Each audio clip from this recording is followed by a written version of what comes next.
Hi everyone. In this video we will try to learn Faraday's laws of electromagnetic induction. In our previous video we learned Faraday's law of electromagnetic induction in DC machines point of view. And coming to this video, here we are going to learn Faraday's law in transformers point of view. So for that one I have written statement here. Whenever conductor is placed in time varying magnetic field. Time varying magnetic field means it is alternating magnetic field, it is AC supply, the magnetic field produced by the AC supply. In that magnetic field, whenever conductor is placed, if the conductor is experiencing change in flux linkages, then EMF will induce across the conductor, right? EMF will induce across the conductor. So we need to understand this statement in transformers point of view, right?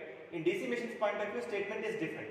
There I have written that whenever conductor is moving in time invariant magnetic field. Time invariant magnetic field means DC supply, DC field which is produced by DC current. So there, if you move conductor in time invariant magnetic field, then if conductor experience change in flux linkages, EMF will induce, and that EMF we can call it as dynamically induced EMF. But coming to this transformer point of view, we are not moving conductor, we are keeping conductors stationary, right? We are providing concentrated winding on the limbs or legs, and which are going to be stationary, and those conductors we are placing in time varying flux. Whenever those conductors are placing in time varying flux, if it experience change in flux linkages, then EMF will induce across that conductor. So this statement we need to understand clearly. So for that one, here I have taken transformer core, which is rectangular one, and it is prepared by ferromagnetic material, and more commonly it is iron core, right? And on this transformer core, that is in vertical region, that is we can call it as legs or limbs. On this limbs we have placed a winding here, which is having, this first winding is having N1 number of turns, and second winding is having N2 number of turns. And this winding, if I am connecting towards the supply, then with this winding it can be called as primary winding, right? And if this winding is connected towards the load side, then this winding is called secondary winding, right? There is no notation to remember high voltage winding is primary, low voltage winding is secondary. It is not like that. Whether it is high voltage winding or low voltage winding, if winding is connected towards the supply, then that winding is called primary winding, right? And winding is connected towards the load, then that winding is called secondary winding, right? So here what I am doing, initially I have prepared this one, and I am applying AC supply. I am connecting AC supply. This is the symbol of AC supply. This I am connecting to my first winding, transformer's first winding, right? That is called now as primary winding, and it is going to have some voltage. That voltage I am representing with V1, and whenever it is having some voltage, as I connected this source to this winding, it has created closed loop. Whenever closed loop is created, and it is having, source is having some voltage V1, so this voltage will send some current I or I1. Let me take this I1 current. Now I can say this current can flow through this primary winding, and if I try to represent that primary winding current, it will be like this. So this is how current can flow on each turn, right? Now whenever this current is flowing through this coil or this winding, what will happen? This coil will become as electromagnet. So whenever this coil is becoming as electromagnet, this coil can produce flux lines. Here I can represent those flux lines, and in order to represent those flux lines, what we need to do? We have to apply right hand thumb rule. That means this current direction can be represented by four-finger curl. This four-finger curl represents current direction, and thumb projects that flux direction. So see here, four-finger curl is represented in the direction of current, and thumb represents direction of flux. So therefore I can say this coil is producing some amount of flux. Out of that flux, more amount of quantity, major amount of flux can be passed through this ferromagnetic core. Why? Because this ferromagnetic core offers very less reluctance, so that it can allow more amount of flux. So I can say more amount of flux is passing through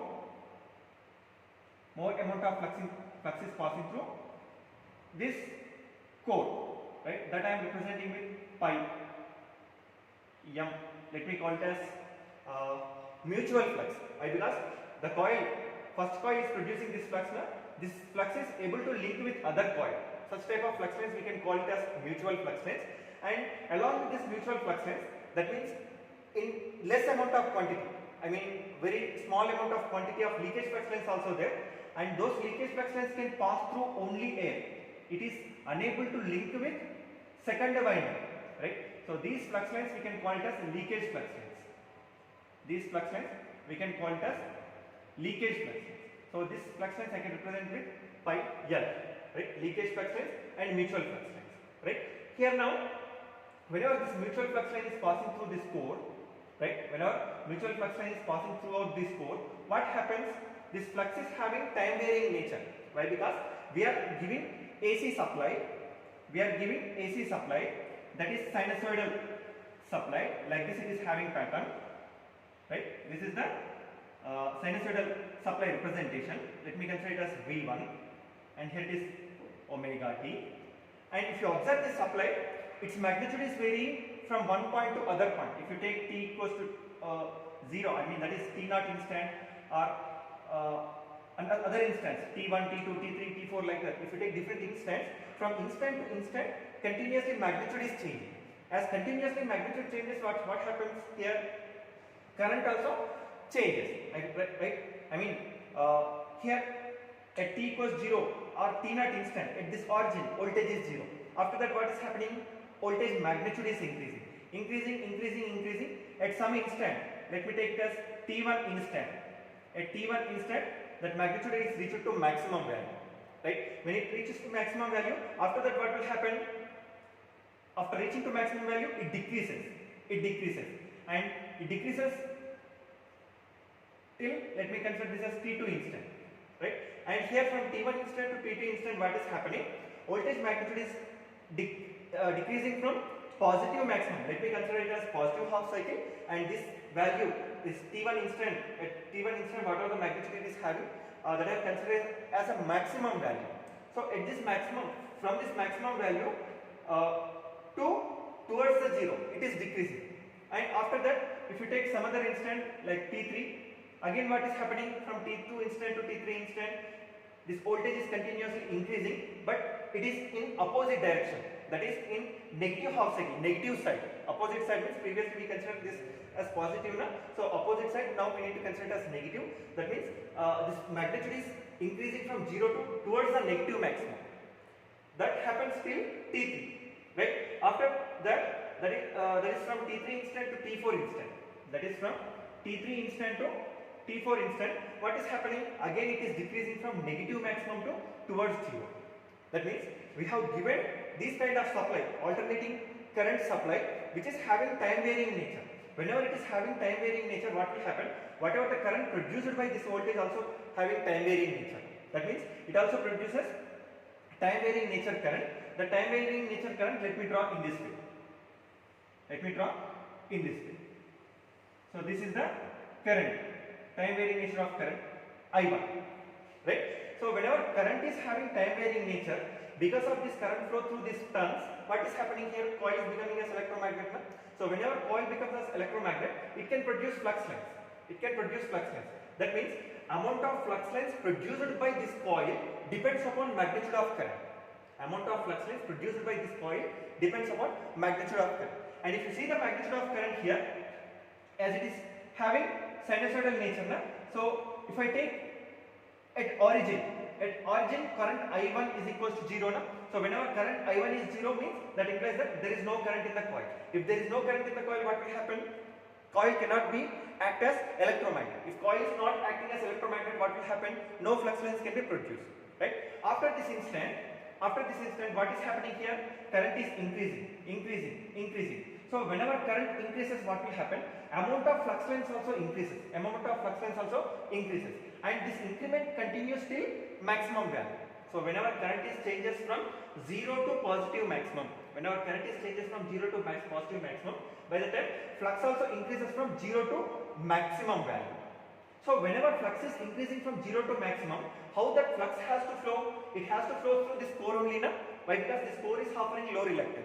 So whenever it has to flow through this core, and by the time what will happen, whenever flux flows through this region, through core, what will happen? Those flux lines will have an interaction with windings also. That means flux lines will link with windings. So therefore I can say there is a flux linkage. There is a flux linkage. And if you observe the magnitude of flux linkage, it is having continuous variation. Why? Because your current is having continuous variation. If your current is having continuous variation, flux also varies continuously.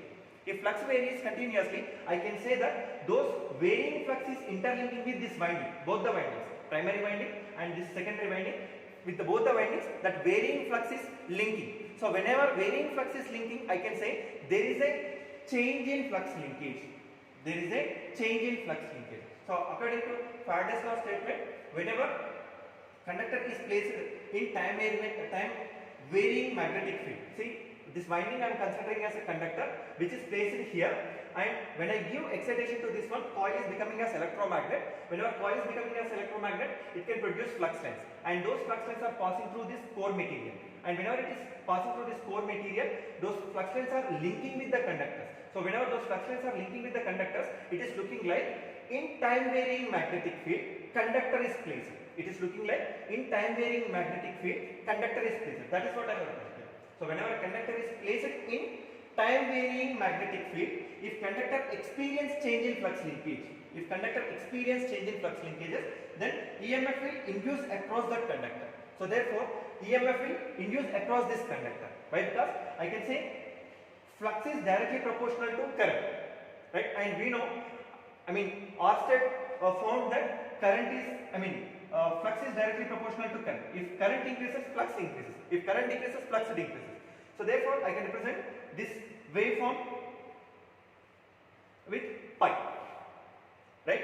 In place of I1, I can write pi also. That is the flux waveform. So flux also varies continuously from 0 to maximum, maximum to 0, again 0 to negative side maximum, and negative side maximum to 0. Like this, in each cycle it varies continuously. Whenever this flux magnitude varies continuously, what will happen? During positive half cycle, it increases from 0 to towards maximum. And after that, if I take instant wise, from 0 degree instant to 90 degree instant, if you observe this, current is increasing towards from 0 to towards maximum. So current increases means flux also increases. See, current 0 increasing, it is becoming maximum. And after that, from 90 degrees to 180 degrees, from 90 degrees to 180 degrees, what is happening? It is changing from, it is decreasing from positive maximum to towards 0. That means again it decreases. Right? Previously it is increasing from 0 to maximum, then maximum to 0. Right? So this is having in one direction. And during negative half cycle, what is happening? Current direction is reversed. If current direction is reversed, what will happen? This current we have to represent in opposite side. If it is represented in opposite side, what will happen? This current direction also changes in opposite side. So whenever this current direction changes opposite side, by that time what will happen? During negative half cycle, flux will flow in this way. That means towards downside. So here I have shown for positive half cycle, this is the current direction, and for this current direction, flux is producing in this way. By using right hand thumb rule or grip rule, we can say flux is producing in this way. But when it comes to negative half cycle, after completing positive half cycle, immediately negative half cycle is starting. When it comes to negative half cycle, current direction is reversed, right? Previously it is considered as positive, now it is opposite to previous one. So we need to consider it as opposite current, that is negative current. So if it is negative current, then current direction we have to take it in opposite way. Like this we have to take. If current direction is this one, then what will happen? Here also it changes. Here also it changes like this. Here also it changes like this. Here also it changes like this. Now see this, current direction is changed in this way.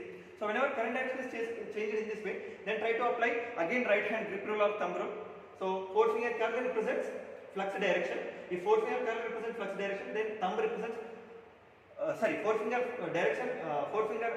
direction represents current and thumb represents flux direction. So in this case, flux is going towards down. That means it flows in anti-clockwise direction. It flows in anti-clockwise direction. During positive half cycle, it flows in clockwise direction, and during negative half cycle, it flows in anti-clockwise direction. So that throughout the cycle, continuous variation is occurring. Flux variation or change in flux linkage is happening. So because of this, what will happen? EMF will induce across primary winding, that we can represent with E1, and same variation is happening across secondary winding also. So due to that, what will happen? Here also EMF will induce, that is E2. And these EMFs are called statically induced EMF. These EMFs are called statically induced EMF. Why? Because we are not moving conductor, right? We are not moving conductor, so that we can call it as statically induced EMFs, right? And in DC machines point of view, conductor is moving, so therefore we can call it as dynamically induced EMF, right? Thank you.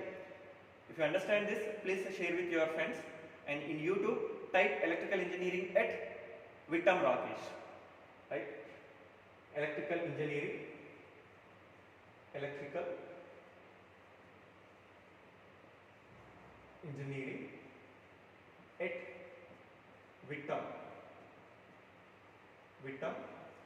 Raakkesh. Type this in YouTube search box, you will find my channel. If you understand this video, like it and subscribe, and press bell button. And if you want to spread this, if you want to share this to your friends, please share. Thank you.